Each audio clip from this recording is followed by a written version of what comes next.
Hey, welcome everybody to More Than Just a Game podcast, and we're in week 5 of our Iron Lockdown Phase 3 program.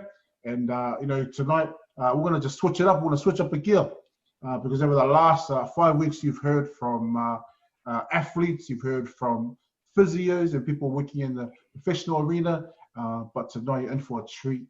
Not only is he the singer of a song that you really know. You're probably singing it right now. You're probably rapping to the song. But he's also a barber, entrepreneur, and also a husband, and also an ex-bodybuilder. With his big shoulders, can't fit in the screen. Knowing this person for a very long time. And we're so honored and privileged to have him come and share a bit of his time with us. Welcome to More Than Just a Game, Ron Moala. Whewhiake toko. Say bear dogs. Whewhiake. Good, bro. Good, man. Good to see you, and thank you for making time for a More Than Just a Game podcast. Where are you living these days, docs? Right now I'm living in Darwin. It's the land of the crocodiles. Do you eat the crocodiles? Bro, all day. Wrestle them, eat them. Everything, docs. Oh, that's why you got big shoulders, eh, docs? Nah, that's me, docs.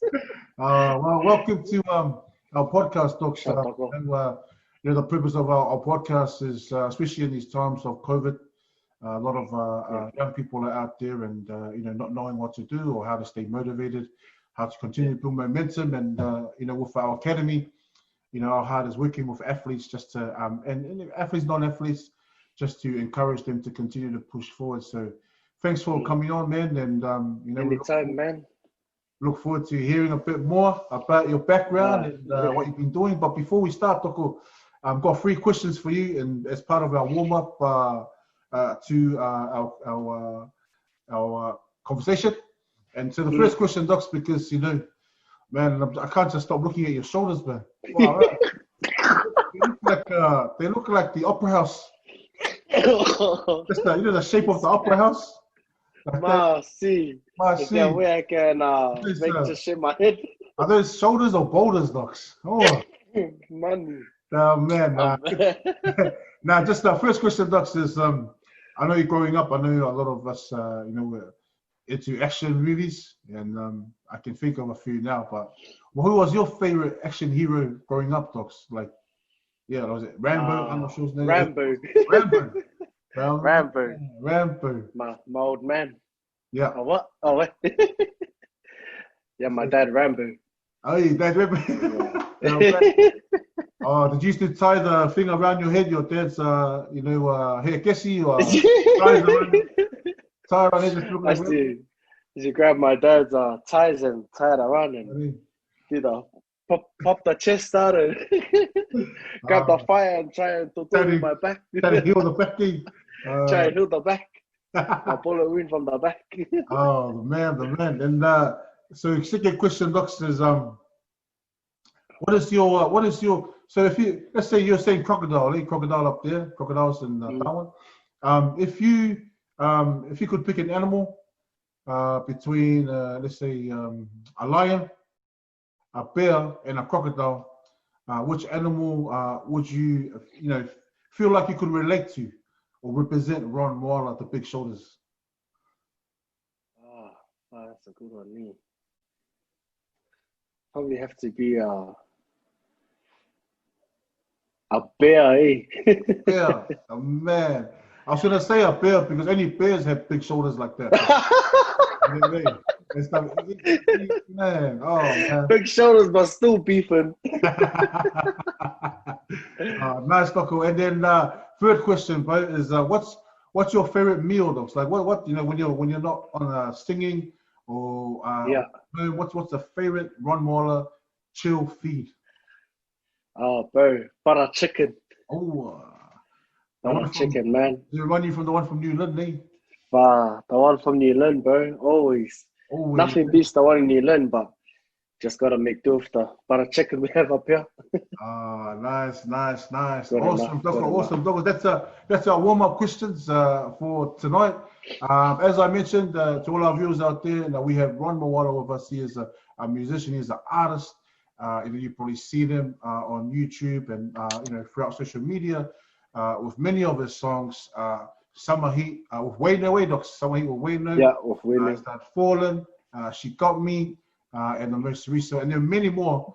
But the most recent one that is kind of taking the airwaves and all social media platforms around the world is also song like that. And so tonight, we're very honored and privileged to have him with us. He's going to be sharing a little bit later on around the meaning behind the song, especially in the times that we're in. But before we get to that, I want to go to a segment called Get to Know You. And so Ron, this segment here is where you just to get to share about where you were, where you grew up, what were your hobbies growing up, and did you play sports? Because I know with those kind of shoulders, I know you either weightlifting, pulling cars, or like tackling everybody at Caston Boys. And then, but just anything about you, Docs, anything, just share it here. And man, we just want to get to know you. So, Ron Moala, tell us a bit about yourself, Doc. Yeah. Well, I woke up one morning, I must have been like 4 years old, and all of a sudden my shoulders were like this, and I was like, hey, this is the norms now. No, jokes not. No, but for real, I'm born and raised in West Auckland. I was born in Ranui, lived there for a couple of years of my life, and then we moved out to Glen Eden and stayed in Glen Eden for the rest of our lives until we moved up here. But went to all my schools I went to was out west, except for one actually. But so I started at St. Leonard's Road Primary School, and then moved to Glen Eden Intermediate, and then went to Custom Boys. Then from there I went to Ross School Grammar. So you finished up at Ross School? Finished up at Ross School. All right, I'll forgive you for that, Sabi. It's not my fault, man. Shout out to the Ross School crew. Shout out to, I was being too good at Custom Boys, so I had to get to Ross School. Yeah, man, growing up, probably the first stage of my life, really, sports was always my number one before anything. I was always playing league every day. I don't know if you remember, but my house was just outside Glenora, rugby league club. I remember that, yeah. So I was there every day, and they always used to leave the bags wrapped around the goal post, or the goal post, the rugby post. So on the real, I used to tackle this all the time. Was it by yourself, Toku? With my neighbor, my next door neighbor. We used to practice our tackling on this so you can wiggle the post. No wonder why your shoulders are big, though. Nah, but my shoulders never been big. I think it just must be my singlet or something. It must be high up in my shirt or something. But I've always been into league hardcore, and even in school I played for our first league team. I played for our league team in Caston, then I moved to Ross School.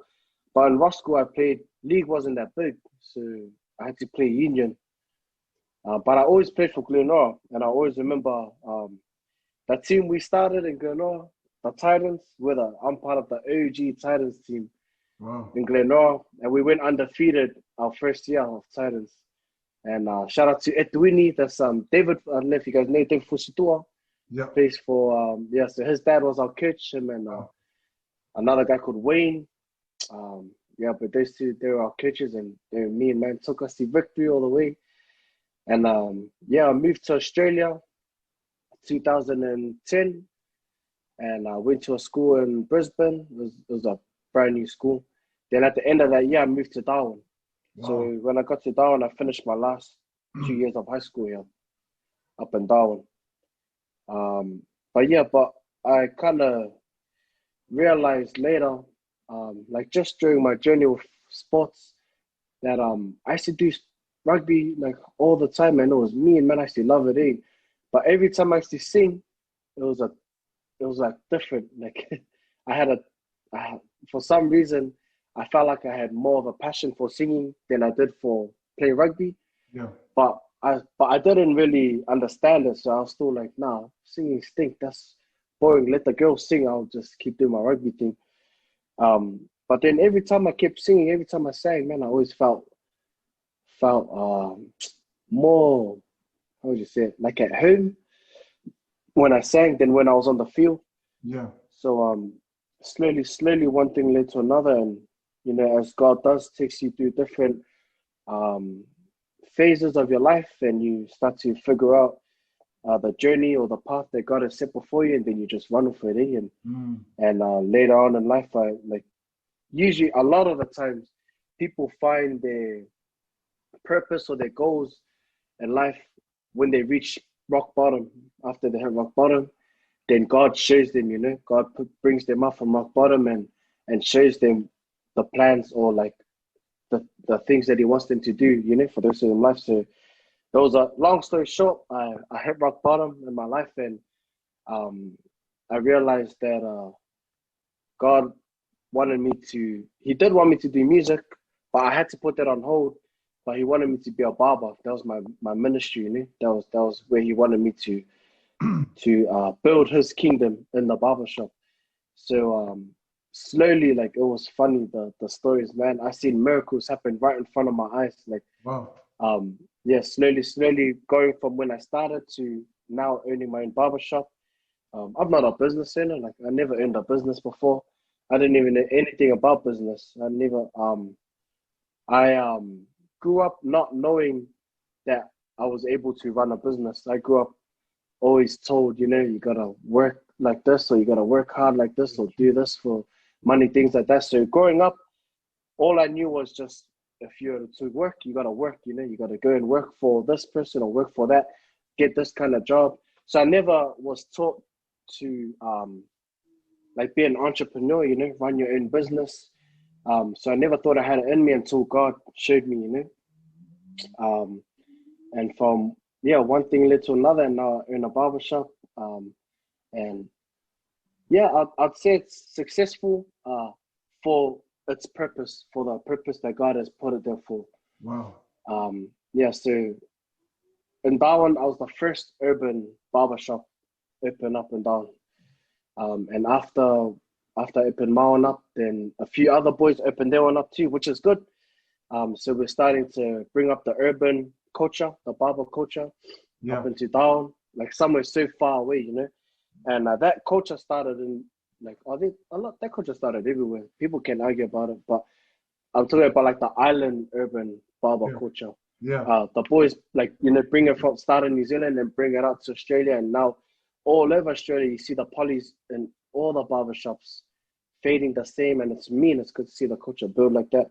But my shop is a little bit different. It's built on the foundation of God, and it's God put me there to minister to my customers and be the light in the darkness for the people who don't know God, and especially in a place like Darwin. A little background story about Darwin. The name Darwin comes from the atheist Charles Darwin. Wow. So he's the famous atheist Charles Darwin. So they named Darwin after him. So there's already like a heavy spirit of atheism up here in Darwin. Even the university is called Charles Darwin University. So God is already like, He's not popular up here. So I feel like God put me in Darwin for that reason, to help be the light in the darkness up here, and help people understand who God is. Yeah. And then slowly, God.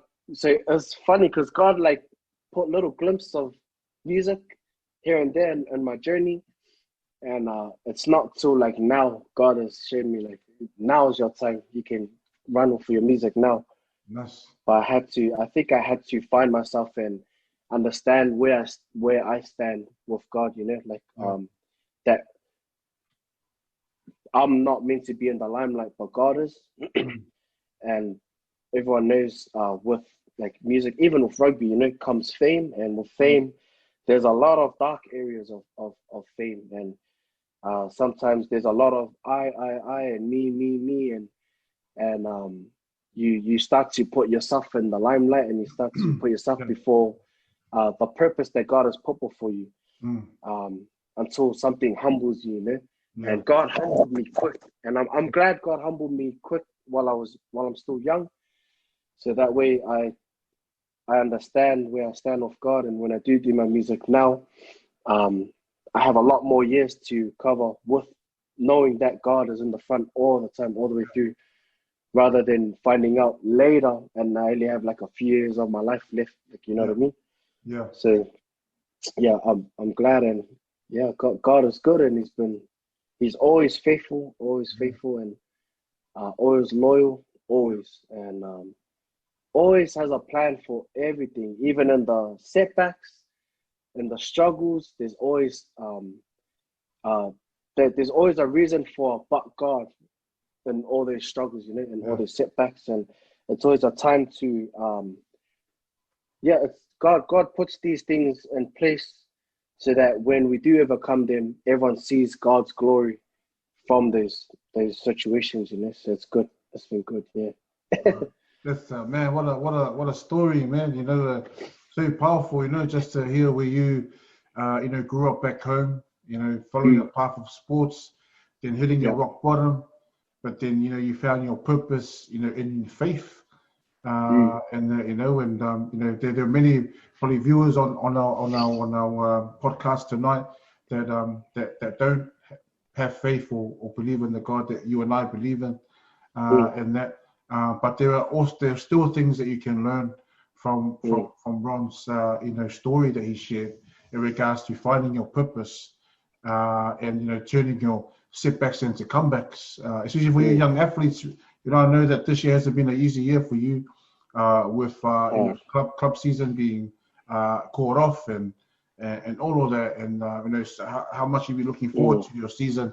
But as you hear from Ron, that you know, you can turn those setbacks into comebacks. But it depends on your perspective and your why and your course. And I love you shared that, Ron, because you know, like, very similar story to mine, you know, in regards to how faith has played a massive part when I was an athlete and even now. And that's so very encouraging to hear, Doko, you know, your journey and where things are at, but also what your barbershop is doing. Like, you know, I think a lot of young athletes or athletes in general, they just rely on the rugby ball, you know, but not think about, you know, life outside of the game. Whereas in you, like, you were able to build a business that not only cuts hair, has an impact on the economy, but also has a greater impact as in helping people just by talking to people, you know, and allowing them to be themselves in that environment, which is awesome. And that's encouraging for you athletes out there. Really. Like, don't just put your eggs in one basket. You know, I mean, sports is there. Always have that backup plan, and you've heard that from what Ron has shared in the story. Doc, so music transition. So, you know, you started doing your music. I know you got married. I know you're from a musical family as well. So rugby, you moved here, went through your journey. And then now it's like you found your purpose through faith, and then now you know you're doing your music. And so tell us about that, man. Like, did you just like, you know what, just like, man, I'm gonna start singing now and start? How did you get yourself out there? Like you know, a lot of like young athletes now, they're creating highlight reels for their, you know, just to show what you can do. How did you start? How did you get yourself out there? Funny, it's a pretty buzzy story, but because I lived in Brisbane for maybe 8 to 9 months, I think, maybe 8 months. And I've always been singing in church, always. And I always knew, like, you know, that my voice was made for God, you know, and I was always singing in church. But I always wanted to sing and record and stuff. And I remember the first ever time I knew I wanted to record and stuff was this one time where, you know how they have the all the organics and stuff in New Zealand, everyone throws the rubbish outside. I seen this little computer mic, like it's like a small thing, and I had like a mic up, and I took it and I pulled it out, and I chopped off the wire, and I grabbed the aux cord and chopped that off, connected the wires, and I plugged it into my computer. And I don't know if anyone remembers, but back in the day, the Fruity Loops cereal used to come with the Fruit Loops, a little CD, the Fruit Loops program that used, so that's the first time I ever used Fruit Loops. I got it from the Fruit Loops cereal. They used to give out that little Fruity Loops, the program. So no one, I don't know if anyone knows or anyone remembers, but that's how I first got it. And I remember I recorded a few things like Tongan songs. And I was like, man, this is mean, like harmonized and everything. So I moved to Australia, and my cousins formed up a band called Yamba Boys. Yeah, I remember the I Yamba don't know boys. if you Used to remember get Yamba. Oh yeah, jobs, yeah, yeah. yeah. So Yamba Yeah. Boys, yeah. So my cousins formed up a band called Yamba Boys, and I was fortunate to be a small part of it. But I was on one of their songs called "You Got Me." You got me feeling like I think. Yeah, there's a Yeah, mean you got song. me. Love Yeah, that yeah, song. yeah. So I was only about 16 when I wrote that song. It was quick. It was the day I was leaving to Darwin. So that night, I remember I went to my cousin's house and I was like, "Doc, can I just record something, please? This is my first time." And he was like, "Yeah, sweet." So I pretty much almost freestyled that whole verse. Um, and then I flew to Brisbane. And when I did it, it's like a way different feeling from. I remember when I went to Brisbane, I was playing league there too, and my team there, we went undefeated all the way and won the grand final as well. And I was about 15, 2016, but I was playing under 18s, which was pretty cool. It was a bit weird, but um, yeah, but when I started singing, it was like different, it hit different. So I remember coming to Darwin, and the boys called and said, "Hey, they just asked us to open up for Spawn Breezy." And at the time, Spawn Breezy was hot, man. Like Yeah, I he remember. was he was fire, you know, he was new, fresh, he was coming out hardcore with that new reggae feel, and everyone was loving him. And this was his first time in Australia, and I was like, and I just turned 17. I was like, "Oh, I'm only 17. I don't know if I can perform at the club." And they're like, "Nah," they said they'll give you an exception. It's like, "Oh, okay then." So I flew down to thing, and they were singing the songs. And I remember I jumped up for my song for "You Got Me Feeling Like," and man, the crowd was singing the song, and I was like, "Whoa, it was crazy." So I was singing, the crowd was singing with me.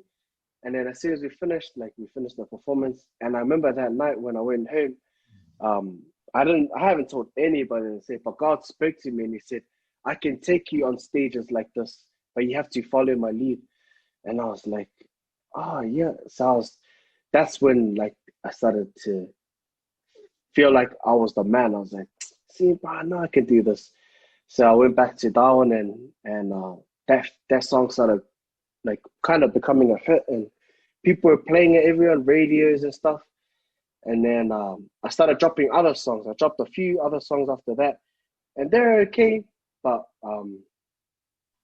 yeah, God humbled me real quick, and He was like, "This is not what I want you to do. I want you to do this for me, but not for you." And so I was like, "Oh yeah." So I kind of stepped back from it, and that's when like things started going downhill.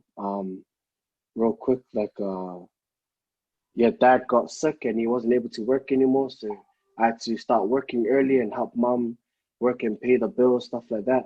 And I was only about 17, so I started working when I was 15, all the way to about 17, 18, still working now. But yeah, when I hit rock bottom, God showed me the Clippers.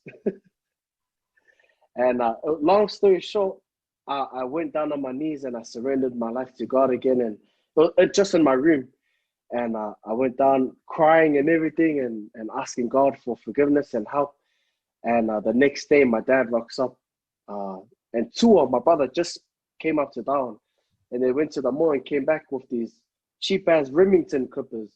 And God told me from that day, He said, "This is your industry here. You're gonna build your empire from here." So I was like, "Oh, yep." So I cut my first haircut, and it turned out good. And back in that day, the milk mullet was a thing, you know. It Was hitting. was a hit, bro. So I did the milk mullets on everybody in town. Everyone rocking the milk mullets, and um, yeah, slowly from there, God was trying to show me where He wanted me to be, and so pretty much what God told me was same thing like what you're saying. Don't put all your eggs into one basket. He wanted me to start up this barbershop, use it as his ministry, but also this will be my bread and butter while I do my music. Oh, nice.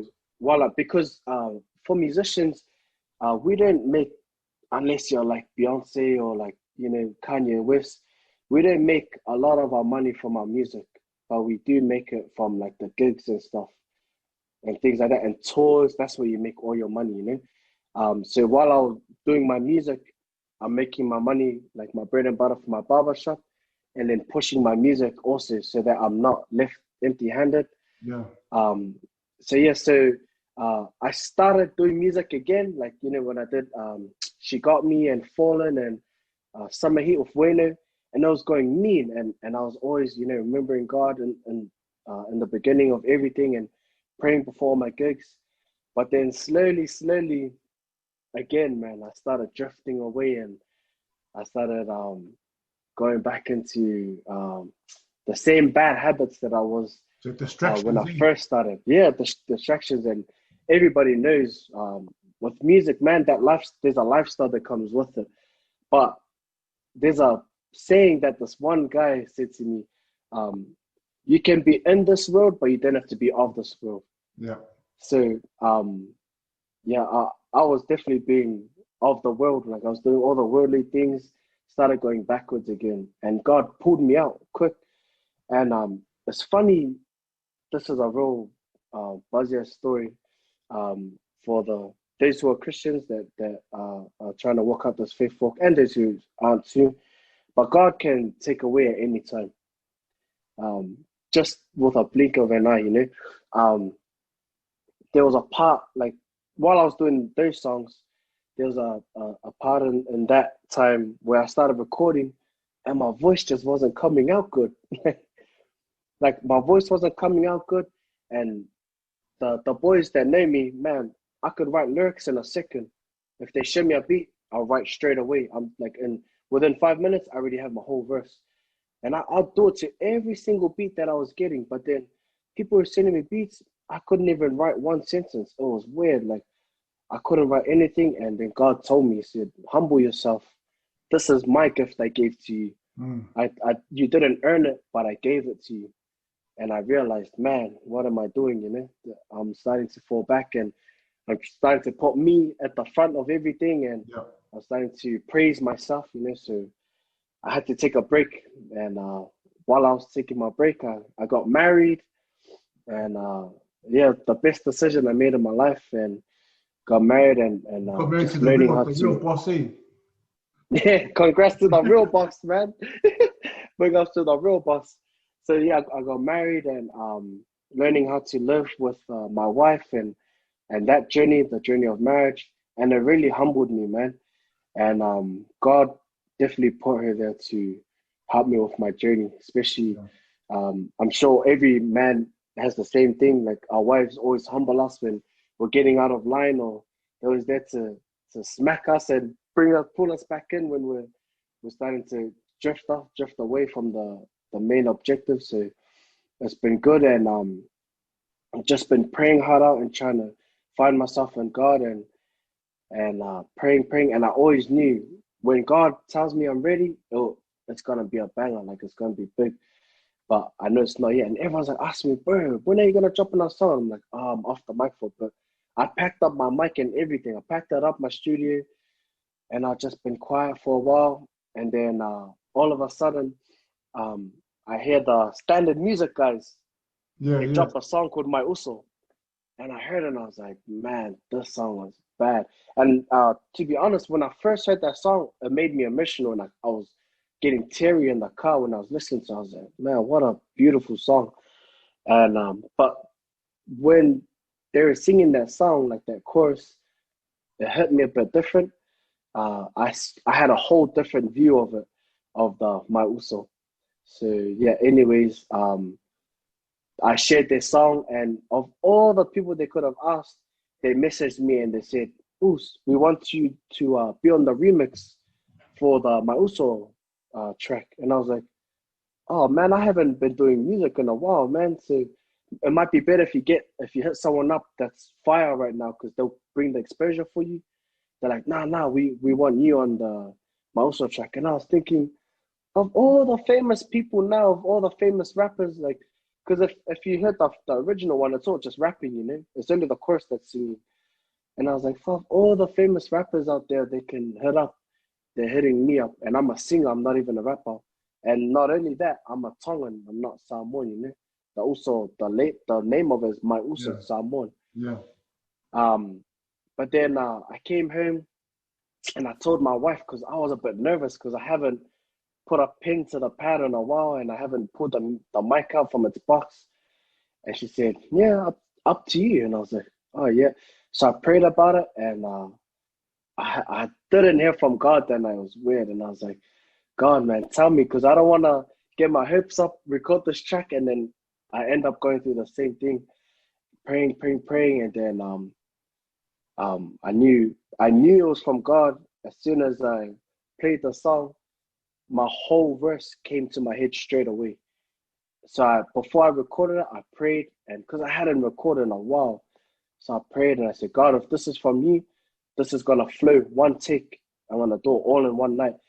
So they sent me the song. I finished work at 7 o'clock. By 10:30, I had my verse mixed and mastered, finished, sent to them already. You did it all yourself? Yeah, all by myself. It just all in one go. Like, it was crazy. And that's what I knew was from God. And it wasn't until after that God was like, yeah, this is your cue. You're just starting to, to build your relationship with me again. Like, this is your cue. So it was funny because from someone who hasn't made music in ages, we dropped that song, and in the first month it was already over 1 million views. And none of my songs have hit even close to 1 million views. And then the first song that I dropped after building my relationship with God again goes straight to the million. Like the first song that I'm a part of goes straight to 1 million views, and I think now it's almost 3 million views. Wow. Which is crazy. And like people from overseas were blasting it. Like, and from after that, then a lot of people were messaging me. They're like, "Oh, bro, are you back in the game again? Are you back in the game again?" And I was like, "Oh, bro, I think so. Yeah, I'm not too sure." So, after that, a lot of people were hitting me up and people were messaging me.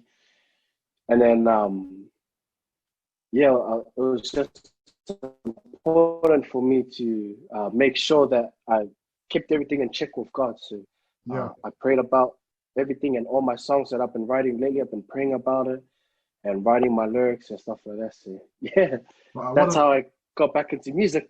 Man, what a story, man. I mean, long story, man. Sorry, bro. Yeah, no. I love stories, and that's what this is all about. In fact, this whole week our theme for Ainama is the power of your story. And just to hear your story, your story of faith and your setbacks and how you come out of what you've been through to get to where you are right now. Like, this is what people need to hear, because even if you're on this, if you're watching this and you're not a person of faith, there's something that you believe in, and there's something that drives you your why. You got to hold on to that. And that for Ron, it's his faith, and for me, it's my faith is what keeps me going. And then for you, it can be different, but there's some values out of what Ron shared tonight that's universal in regards to as an athlete, right? You're gonna face setbacks, and you're gonna have to turn those setbacks into comebacks. As an athlete, you've got to have a purpose. Why? Because just doing what it takes and just doing enough is not good enough. You got to have a deeper reason for why you do what you do. But then also, like what Ron shared, is that you got to have people around you. Like, he had his wife around him. He had these people around him, encouraging him, messaging him that he's back in the game. And those are the types of people that you need around you to encourage you to keep pressing on and keep moving forward. So, Ron, man, I've always wanted to ask about that song, and it's had a massive impact around the world. And you, especially now, when you hear or see all these gangs and all these things and all that, but that song, That's My Also, has just really changed. And it means something different for many people. Like, I've seen people share That's My Also, and then they're dedicating it to a loved one that they've lost. Some people have shared it and they're sending it to a brother or a friend.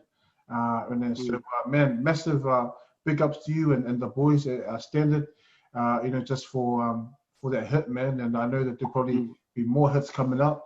And I know, like you're saying, like, God's already got, stuff ready for you to come out as you continue the journey. But Toko, before we finish, Because I know, and I think we spoke earlier in regards to the work ethic that it takes to be a musician, and then similar to the work ethic that it needs to be a pro athlete. What are three things that you've taken on board to help you to stay focused, to help you to do the work and do whatever it takes that you can encourage? If you were talking in front of the athletes right now, and you're gonna give them a pep talk like, "Hey man, come on, keep training, eat well, don't lose your why." Like, what would you say to them right now off the back of your experience as a musician? Yeah. The main thing is discipline. Discipline. For me, discipline is a big one. Discipline is probably one of the biggest ones for me. Discipline is what keeps you focused on what your goal is. When you're not disciplined, then if you're not disciplined, that then opens doors for you to go off track and do other things. Yeah. So being disciplined helps you get to your goal. Nice. Always be disciplined. And discipline always starts at home. And I'll always share this when it comes to discipline. You have to be disciplined when it comes to your parents. That's probably the first thing you need to know about discipline. If you're disciplined with your parents, then it's easier for you to be disciplined in everything else. Wow. Like, for example, if your parents tell you to do something, like go wash the dishes, be obedient to them and go and wash the dishes, or whatever it is they ask of you, be disciplined. And when you go out there, you'll see that if you can be disciplined to your parents, you'll see that when you go out there, man, discipline is easy, piece of cake. Another one is knowing what your goals are. If you don't know what your goals are, you're wandering around aimlessly. If you don't have a point or a destination where you want to end, like where you want to get, you're not going to know what you're working for. So then you're working for nothing almost, because you don't know what your goal is. So write out your goals. I always write out my goals, and I always tick them off as I go. Whether it takes a year, whether it takes 5 years, whether it takes a month, a week, whatever it is. If you want to go weight, if you want whatever your goals are, write down your goals and smash them. Because if you don't have goals, or if you don't know where you're heading, then you're wandering around aimlessly. Like in Tonga, we say, "No, yeah, you're doing everything, no, yeah." Like, yeah. You don't know what you're doing, No purpose. No purpose. Yeah, you have to have a goal so that you know what you're working hard for. Yeah. Then when you have your goals, you'll know what to do to achieve your goal. Yeah. Because if you're not achieving your goal, then there's something that you're lacking. Yeah. And then you got to reassess, figure out what it is that you're lacking, make your weaknesses, your strong points, and then bring it back up and go again. And if you're still not hitting your goals, reassess again. And if you guys have time, look up Michael Jordan's story, man. That guy's the perfect example, man, of failure. That guy failed so many times. Nick Mana, like, even people now, he retired years ago, like when I was still a baby, but people still talking about him. People still comparing the athletes now to him, and he retired, like, man, when I was still in primary school. So, like, look at that guy's story. That guy failed so many times, but never gave up. He knew what his goal was. He knew where he was headed. So he just keep reassess, and just smashed it. And another one is your work, man. You gotta put in that work. You can't expect to see results if there's no work behind it. Nice. So for me, I'm always working on my voice and working on my writing skills. Like, the way I work on my writing skills is I look at all my artists that I like my favorite artists and stuff, and I listen to the way they write their music. I listen to the way they write their metaphors, the way they structure their songs, like whether it's a bridge, chorus, bridge, verse, whatever. And I take ideas from that and I start finding my own with those ideas. So don't try and copy someone, but find your own space in the ideas that you see from other people. Wow. But work at it, man. Work at it. Whatever your goals are, work hard. Yeah, man. When you do the mahi, you get the treats. That's it. That's For real, man. You gotta do the mahi and get the treats, man. For real. Honestly. that's the one day that's If you hard. want the treats, bro, you gotta do the mahi, man. If you don't want it, then don't work hard. But that's the only way you can get from A to B is if you work. There's no such thing as going from A to B without work. There's no such way. That's impossible. That's You right. gotta work. And some people get it given to them, Yeah. but you'll see when they fall, they end up like not knowing what to do because they didn't take the right steps Yeah. in order to get there. They just went from A and someone put them into B, and then when they fall back a step, they don't know what to do and they're lost, you know? Yeah. So it's important that you take the right steps and take it slow but sure all the way until you get to your goal. And when you fall back, you know what to do because you've been there before. Yeah, You've taken that step before. And you're able to conquer it again and go back to your goal, you know? So make sure you work hard, man. And I wouldn't say I'm successful. So a lot of people, they think that a lot of the things that I'm doing is successful, but this is still my journey. This is still my journey. And if you guys listen to the coach CT Fletcher, this is still your set.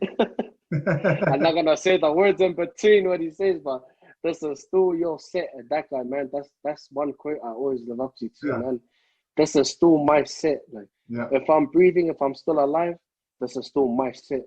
So I'm gonna pump up my set as long as I'm alive until I die. And that's when my set is finished. So don't limit yourself. If you're a poly out there, there's a lot of pressure on us to win, but to not win. But don't limit yourself. God is great, man. And I know for the polys that are listening, I'm sure they're brought up with a bit of religion. And to the non-polys too, do not limit yourself, man. Because once you limit yourself, then you limit your goals, and then you limit your whole life, and you won't be able to exceed past the things that you know. Yeah. So open your mind and just push it. And if you do things that aren't normal, just keep pushing, because things will get uncomfortable, and that's all good. That's fine. Yeah, you're meant to be uncomfortable until you get to the comfortable, you know. So that's it. Nah, shot Toko, man. man. Let's give Ron a clap, the man. If you're clap him right now, because that was straight out of Ron Moala. All the wisdom and knowledge there. Very applicable to sports and anything in life. And a lot of takeaways I took away from there. Number one being discipline. Nothing beats discipline.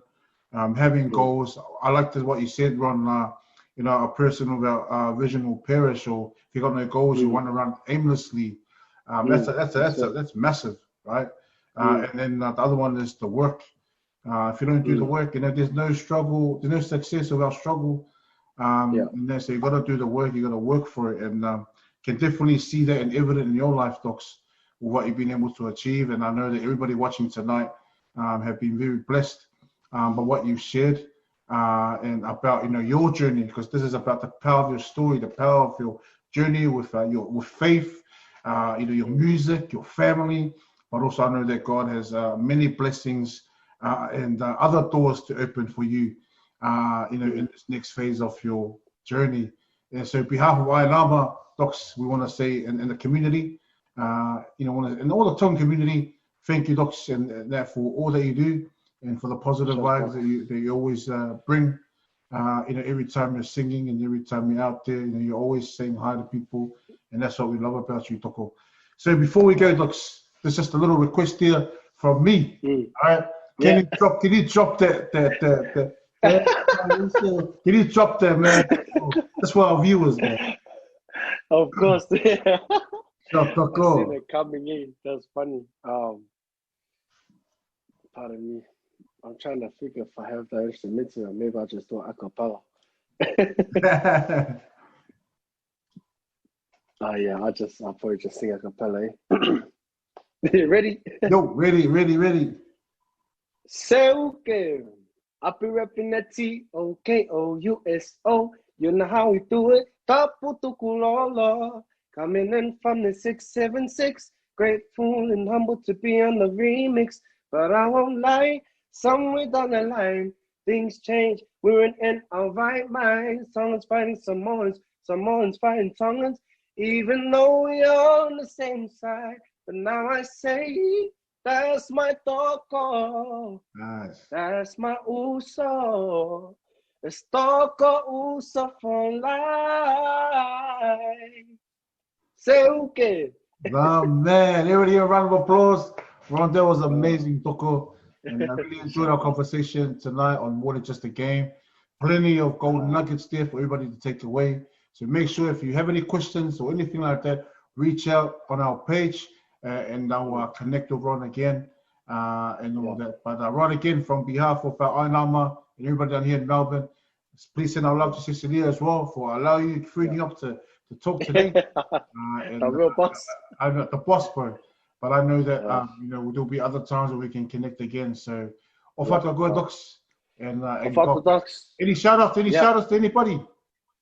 Yeah, man. Just shout out to my wife. Shout out to my parents. Shout out to God. Shout out to all the boys that are watching and girls, if there's any girls watching too. But if there's any other boys or anyone want to hit me up or want to chat or want whatever advice or something, hit me up on my Instagram, Ron Moala. That's my Instagram. Just hit me up and we'll chat, man. I'm easy. I'm not one of those who are you? I'm not. Just hit me up. I'm keen for a chat. If you want to chat, whatever, just hit me up. And that's us. But yeah, sure. Man, shout out to everybody watching, Standing Music, and Iron Armor. Thanks, Let's go. Awesome. Well, that's a episode of More Than Just a Game done for week 5. Please join us next week for another episode of More Than Just a Game. But please stay safe. Please follow the rules. Wear your mask. Stay at home. And you know what? Enjoy the rest of your week. It's your boy Sia Merovich, it's your boy Ron Moala, Mr. Seko himself, Toko Uso. Thank you, Toko. Ofato Koi, and love to the family. Ofato Ducks.